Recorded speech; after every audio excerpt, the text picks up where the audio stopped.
মহরমের ডিজে বাজানো চলবে না, মহরমের মিছিলে অস্ত্র নয়, সিউড়ি থানার আইসির কড়া বার্তা। মহরম কমিটিগুলোর সঙ্গে বৈঠকে কড়া বার্তা।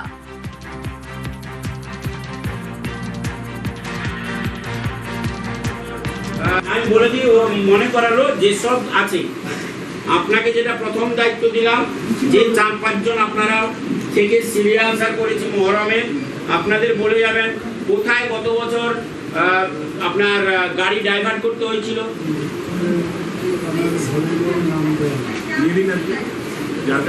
যার যা বক্তব্য আছে আসিফ বাবুর সঙ্গে কমিউনিকেট করতে হয়েছিল। দায়িত্ব নিয়ে আসিফ বাবুকে বলে যাবেন, আমি আসিফ বাবুর কাছ থেকে নিয়ে আমার সাহেবকে আমি জানি। আর যা বক্তব্য আছে, রকমের ডিজে সাউন্ড বরদাস্ত করা হবে না। কোনো অস্ত্র শস্ত্র নিয়ে প্রশাসন বা মহরমের মিছিল বা যে কোনো মিছিল অ্যালাউ করা হবে না। যে সাউন্ড লিমিট মানুষ সহ্য করতে পারে, যে সাউন্ড লিমিটে আপনার ধর্মীয় বক্তব্য স্পষ্টভাবে শোনা যায়, সেই ধরনের সাউন্ড লিমিট হাইকোর্টের যে অর্ডার আছে, পলিউশন কন্ট্রোল বোর্ডের যে অর্ডার আছে, সেটা মেনে যদি আপনি চালান, পুলিশ প্রশাসন আপনার ওই ব্যাপারে হস্তক্ষেপ করবে না। কিন্তু কোনো উফার, কোনো ডিজে যদি বাজে, আমি স্পট থেকেই তুলে নিয়ে আসবো, বা এখন থেকে আমার নজরদারি চলছে যে রাস্তাতেও যদি কোনো ডিজে মেশিন ভাড়া কোথাও যাচ্ছে, সেই ডিজে মেশিন আমি কিন্তু সিজ করে দেব। বিধানসভায় চড়া মেজাজে চন্দনা বাউরি। বাঁকুড়ার শালতোরার বিজেপি বিধায়ক তৃণমূল বিধায়কদের হুঁশিয়ারি দিলেন। শুনুন, আঙুল তুলে কথা বলবেন না।